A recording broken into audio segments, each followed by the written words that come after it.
बताने में थोड़ा ज्यादा लेट हो गई। Army AMA American music award की वोटिंग स्टार्ट हो चुकी है और ये हमारे BTS के लिए बहुत ज्यादा इम्पोर्टेंट है और इसमें हमारे BTS 3 कैटेगरीज में नॉमिनेट हुए हैं। Best male K pop artist, song of the summer and third है आर्टिस्ट ऑफ द ईयर। तो चलिए बिना किसी देरी के जानते हैं वोटिंग कैसे करनी है। AMA की वोटिंग हम 2 तरीके से कर सकते हैं, फर्स्ट इंस्टाग्राम पर, सेकंड वेबसाइट पर। सबसे पहले जानते हैं इंस्टाग्राम पर वोटिंग कैसे करनी है।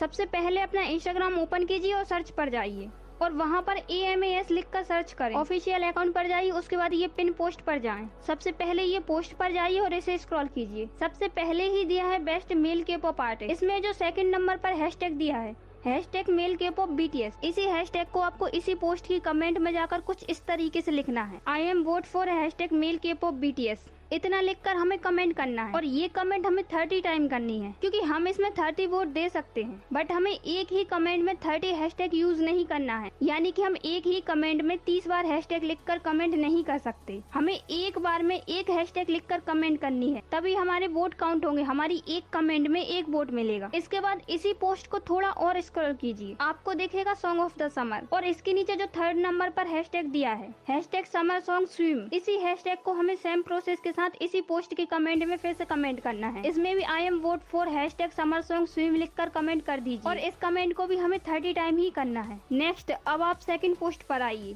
स्क्रॉल कीजिए, फर्स्ट पर ही दिया है artist of the year and third number पर जो हैशटैग AOTY BTS दिया है, इसी हैशटैग को हमें इसी पोस्ट की कमेंट में ठीक वैसे ही लिखकर कमेंट करना है। I am vote for hashtag AOTY BTS लिखकर कमेंट कर दीजिए और इस कमेंट को भी हमें 30 टाइम करना है, यानी कि तीनों वोट हमें 30 यानी कि 30 बार देना है। तो हमें तीनों वोट के लिए 30-30 कमेंट्स करनी होंगी। बस इसके बाद आपकी इंस्टाग्राम वोटिंग डन है। अब चलिए देखते हैं वेबसाइट पर वोट कैसे करते हैं। अपना गूगल खोलिए और AMA वोट 2026 लिखकर सर्च कीजिए। इस वाली लिंक पर जाइए और यहाँ एक्सेप्ट ऑल कीजिए। यहाँ आर्टिस्ट ऑफ द ईयर की वोटिंग आपको फर्स्ट पर ही मिल जाएगी। इस पर BTS पर क्लिक कीजिए और इस प्लस वाले आइकन पर टैप कीजिए। फर्स्ट टाइम करने पर ये आपको लॉगिन करने के लिए कहेगा। सबसे पहले इन दोनों बॉक्स पर टैप कीजिए और एग्री कीजिए। उसके बाद कंटिन्यू विद गूगल पर क्लिक कीजिए। यहाँ पर अपनी ईमेल सेलेक्ट कीजिए। उसके बाद ये कुछ सेकंड्स का टाइम लेगा। अब कंटिन्यू पर टैप कीजिए। अब बस आपका लॉगिन हो जाएगा। चलिए वोट करते हैं। BTS पर क्लिक करें और यहाँ प्लस वाले आइकन पर टैप करें और पूरे 30 नंबर आने पर प्लस आइकन पर टैप करते रहिए। अब 30 नंबर कंप्लीट होने पर वोट पर क्लिक कीजिए। अब इसे नीचे स्क्रॉल कीजिए। यहाँ पर सॉन्ग ऑफ द समर दिया है, इस पर क्लिक कीजिए और प्लस वाले आइकन पर टैप कीजिए। इस पर भी पूरे 30 नंबर आने पर वोट पर क्लिक कीजिए। इसके बाद अब नीचे स्क्रॉल कीजिए। यहाँ पर दिया है best male K pop artist, इस पर क्लिक कीजिए और 30 नंबर आने तक प्लस आइकन पर टैप करते रहिए। उसके बाद वोट पर क्लिक कीजिए। बस अब आपके इंस्टाग्राम और वेबसाइट दोनों वोटिंग कंप्लीट हो चुकी है। एंड आर्मी सीरियसली इस वोटिंग को डेली कंप्लीट कीजिए। इंस्टाग्राम पर नहीं, वेबसाइट पर हमें डेली वोट करना है। और आपके कॉन्टेक्ट में जितनी भी आर्मी फ्रेंड हो उनके साथ ये वीडियो जरूर शेयर कीजिए, क्योंकि जितनी ज्यादा आर्मी होगी हमारे लिए उतना ज्यादा अच्छा होगा, क्योंकि अदर फैंडम भी इस बार बहुत ज्यादा एक्टिव है। इसलिए जितनी ज्यादा आर्मी वोटिंग के लिए एक्टिव रहेंगी हमारे लिए उतने ज्यादा जीतने के चांस होंगे। हमें अपने आइडल्स को जिताने के लिए एक साथ मिलकर काम करना होगा। आज के लिए बस इतना ही, मिलते हैं अगली वीडियो में। तब तक अपना ख्याल रखिए एंड वोटिंग एंड स्ट्रीमिंग करते रहिए।